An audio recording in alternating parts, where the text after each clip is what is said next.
Morning students, हम लोग solution chapter पढ़ रहे हैं क्लास 12 के लिए। और अभी तक आपने इसमें पढ़ा था colligative properties of solution. 4 types हम लोग पढ़े थे। और अब इसके बाद हम लोग देखें isotonic, hypertonic and hypotonic solution. वैसा सॉल्यूशन जिसका ऑस्मोटिक प्रेशर सेम होगा, मोलर कंसंट्रेशन सेम होगा, आइसोटोनिक सॉल्यूशन। और वैसा सॉल्यूशन जिसका ऑस्मोटिक प्रेशर किसी दूसरे सॉल्यूशन के कंपैरिजन में अधिक होगा, तब वो कहलाएगा हाइपरटोनिक सॉल्यूशन। और जिसका ऑस्मोटिक प्रेशर कम होगा वह hypotonic solution. The two solutions having equal osmotic pressure, वैसा दो सॉल्यूशन जिसका ऑस्मोटिक प्रेशर इक्वल होगा वह आइसोटोनिक सॉल्यूशन कहलाएगा। और यह जो आइसोटोनिक सॉल्यूशन है सेम टेम्परेचर पर सेम मोलर कंसंट्रेशन रखता है। और अगर वैसा solution having different osmotic pressure, वैसा सॉल्यूशन जिसका ऑस्मोटिक प्रेशर अलग अलग हो, डिफरेंट हो, तो उस तरह के सॉल्यूशन में वह सॉल्यूशन जिसका ऑस्मोटिक प्रेशर हायर होगा, अधिक होगा, वह कहलाएगा हाइपरटोनिक सॉल्यूशन। और वह सॉल्यूशन जिसका ऑस्मोटिक प्रेशर कम होगा, लोअर होगा, वह हाइपोटोनिक सॉल्यूशन कहलाता है। अब इसके बाद हम लोग देखें abnormal colligative properties, van't Hoff factor i, dissociation और एसोसिएशन। पिछले क्लास में आप पढ़े थे कॉलिगेटिव प्रॉपर्टी। किसी भी सॉल्यूशन का कॉलिगेटिव प्रॉपर्टी उस सॉल्यूशन का वह प्रॉपर्टी है जो डिपेंड करता है नंबर ऑफ सॉल्यूट पार्टिकल। और अगर नंबर ऑफ सॉल्यूट पार्टिकल में चेंजिंग होगा तब कॉलिगेटिव प्रॉपर्टीज में भी चेंजिंग होगा। Number of solute particle, solute particle की संख्या में परिवर्तन होने पर कॉलिगेटिव प्रॉपर्टी में भी परिवर्तन होता है। अब सॉल्यूट पार्टिकल की संख्या में परिवर्तन दो तरह से हो सकता है, या तो डिसोसिएशन, कोई इलेक्ट्रोलाइट है वह डिसोसिएट हो जाए, दो या अधिक भागों में विभाजित हो जाए, या फिर एसोसिएशन, आपस में जुटने से। तो इस तरह से वी नो दैट, जैसा कि हम लोग जानते हैं, किसी भी सॉल्यूशन का कॉलिगेटिव प्रॉपर्टीज डिपेंड करता है, निर्भर करता है number of solute particle, solute particle की संख्या पर जो उपस्थित रहता है उस सॉल्यूशन में। If the number of solute particle changes, अगर सॉल्यूट पार्टिकल की संख्या में परिवर्तन होगा तब उस सॉल्यूशन के कॉलिगेटिव प्रॉपर्टी में भी परिवर्तन होगा। The change in number of solute particle, solute particle की संख्या में जो परिवर्तन होता है उस सॉल्यूशन में, can be brought about in following 2 ways, 2 method है, by dissociation and by association.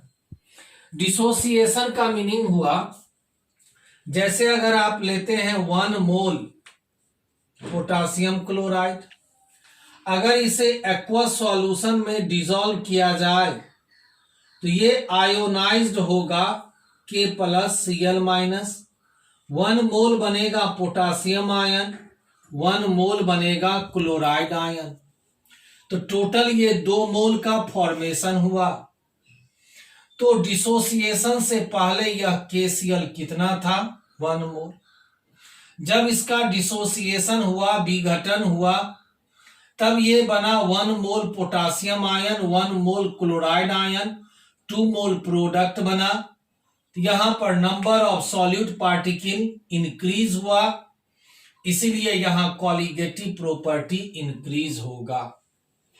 इसी तरह से जब दो या दो से अधिक मॉलिक्यूल आपस में जुटकर एक सिंगल मॉलिक्यूल बनेगा, तब वह कहलाएगा एसोसिएशन। तो पहले हम लोग देखें बाय डिसोसिएशन।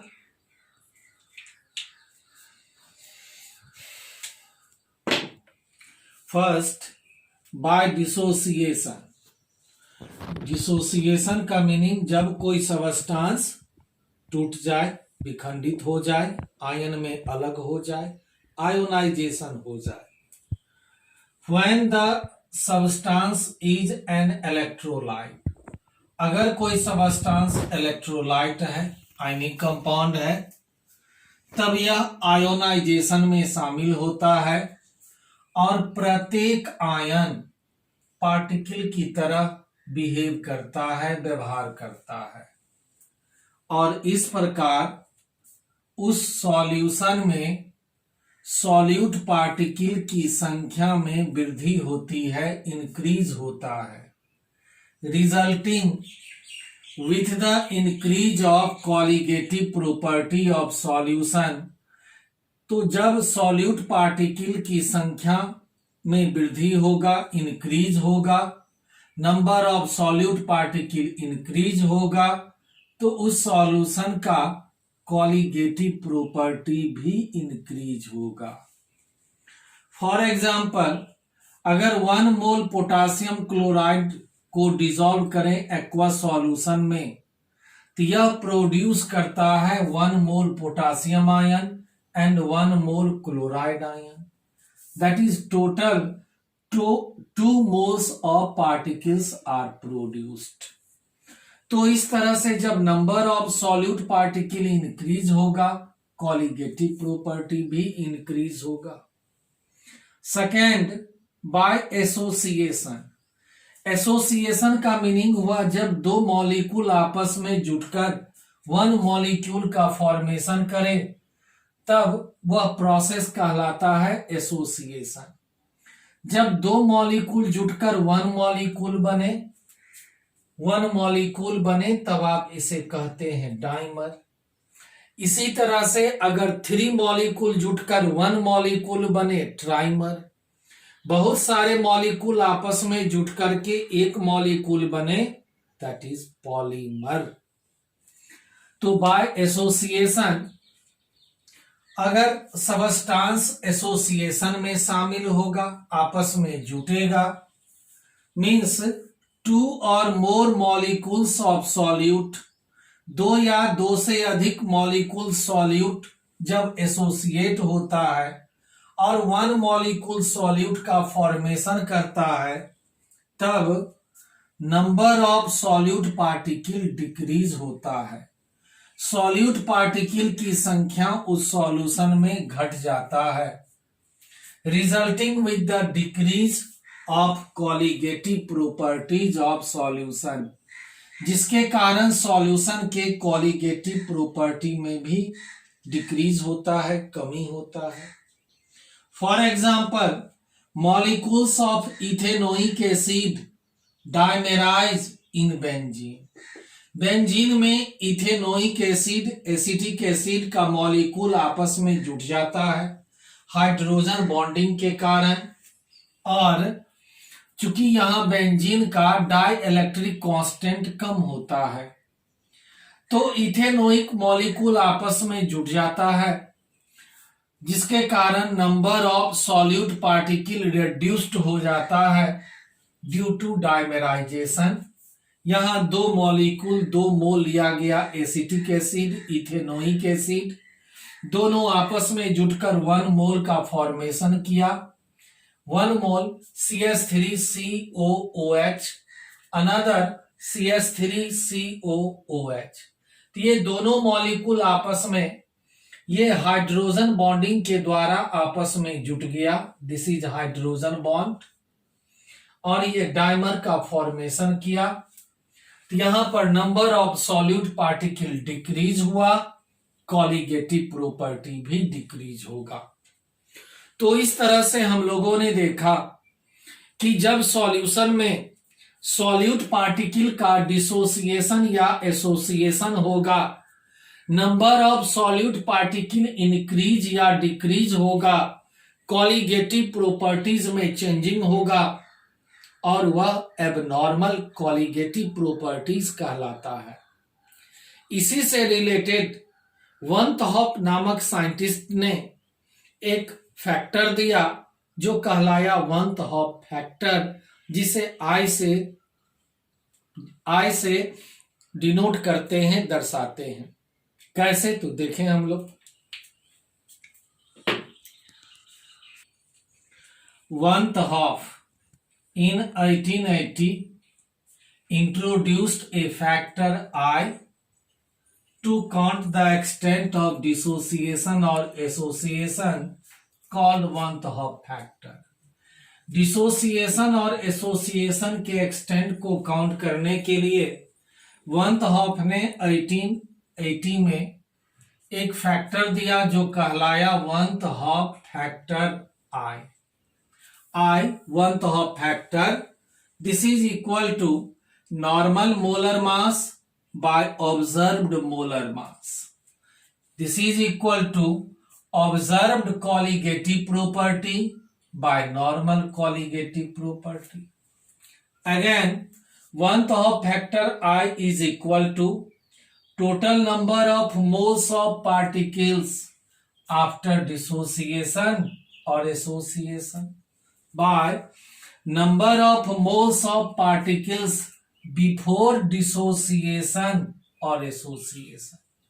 डिसोसिएशन और एसोसिएशन के बाद जितना पार्टिकल है और डिसोसिएशन और एसोसिएशन से पहले जितना टोटल मोल ऑफ पार्टिकल है, दोनों का ratio one 't Hoff factor. अगर एसोसिएशन होगा तो एसोसिएशन के केस में one 't Hoff factor I का जो वैल्यू है जनरली 1 से कम होगा, और डिसोसिएशन के केस में one 't Hoff factor I का वैल्यू जनरली ग्रेटर देन 1 से अधिक होगा। For example, value of I, van 't Hoff factor I का वैल्यू KCl के लिए, KCl 1 mole potassium ion 1 mole chloride ion, that is 2। While the value of one 't Hoff factor for ethanoic acid in benzene is 0.5। Now inclusion of one 't Hoff factor modifies the equation for colligative property। जब हम लोग शामिल करते हैं one 't Hoff factor I को, तो यह colligative property के इक्वेशन को मॉडिफाई करता है इस तरह से। फर्स्ट कॉलीगेटिव प्रॉपर्टी आप पढ़े थे, relative lowering of vapour pressure P1 standard minus P1 by P1 standard is equal to I, van 't Hoff factor into x2 mole fraction of solute। Another colligative property, elevation of boiling point delta TB is equal to I into KB into molality। I van 't Hoff factor, this is molar elevation constant and molality। Third, depression of freezing point delta TF is equal to I van 't Hoff factor, KF molar depression constant and molality। Fourth colligative property, osmotic pressure pi is equal to I van 't Hoff factor into C into R into T। तो इस तरह से colligative property के equation को modify किया गया one 't Hoff factor के द्वारा। अब इसमें हम लोग देखें degree of dissociation and association क्या होता है। अब हम लोग देखें डिग्री ऑफ डिसोसिएशन को कैसे कैलकुलेट करते हैं। Calculation of degree of dissociation, let us consider the molecular dissociation of solute A. Solute A मान लिया, जिसका मॉलिक्यूलर डिसोसिएशन हम लोग देखें किसी सॉल्यूशन में। Suppose one molecule of A dissociates to produce n ions। one molecule A n ion में dissociate होता है, और अगर alpha is the degree of dissociation, अगर अल्फा डिग्री ऑफ डिसोसिएशन है, and A start is made with 1 mole of A, then at equilibrium number of moles of normal molecules of A 1 minus alpha, number of mole of ions form n alpha, therefore total number of moles of solute 1 minus alpha plus n alpha, that is यहाँ alpha common ले लीजिए तो 1 plus n minus 1 into alpha, this is total number of moles of solute. Then 1th half factor I may be given as I 1th half factor I is equal to number of solute particles in solution by number of solute molecules had there been no dissociation, 1 plus n minus 1 into alpha by 1. Thus alpha is equal to I minus 1 into n minus 1. But I 1th half factor normal molar mass by observed molar mass. Normal molar mass by observed molar mass. Now alpha is equal to I, value of I, normal molar mass by observed molar mass minus 1 by n minus 1. This is equal to normal molar mass minus observed molar mass by observed molar mass into n minus 1. Simply alpha is equal to normal molar mass minus observed molar mass by observed molar mass into n minus 1. तो इस तरह से alpha जो degree of dissociation है इसे हम लोग calculate करते हैं। और अब देखें डिग्री ऑफ एसोसिएशन कैसे कैलकुलेट करते हैं। अब हम लोग देखें calculation of degree of association. उसी तरह से फिर हम लोग यहां कंसीडर करते हैं association of solute A in solution. Suppose n molecules of a solute associate to form a bigger molecular species an, then n molecule A ये एसोसिएट हुआ, आपस में जुटकर बन गया A n molecule। यहां पर फिर हम लोग मान लेते हैं alpha degree of association, and a start is made with 1 mole of A, then at equilibrium number of moles of A is equal to 1 minus alpha, number of moles of An after association alpha by n, therefore total number of moles 1 minus alpha plus alpha by n. 1th half factor I, total number of moles 1 minus alpha plus alpha by n, and before association 1 molecule by 1. 1th half factor I is equal to normal molar mass by observed molar mass। अब इस दोनों equation से 1 minus alpha plus alpha by n is equal to normal molar mass by observed molar mass, या कहें alpha is equal to observed molar mass minus normal molar mass by observed molar mass into n by n minus 1। तो इस तरह से alpha degree of association को calculate करते हैं इस तरह से। तो ये चैप्टर सॉल्यूशन चैप्टर समाप्त हुआ। अब इस चैप्टर में जितना भी इन टेक्स्ट क्वेश्चन है, एक्सरसाइज क्वेश्चन है फ्रॉम एनसीईआरटी और एनी अदर बुक्स, आप उसको सॉल्व करिए, जहां प्रॉब्लम हो उसको पूछिए।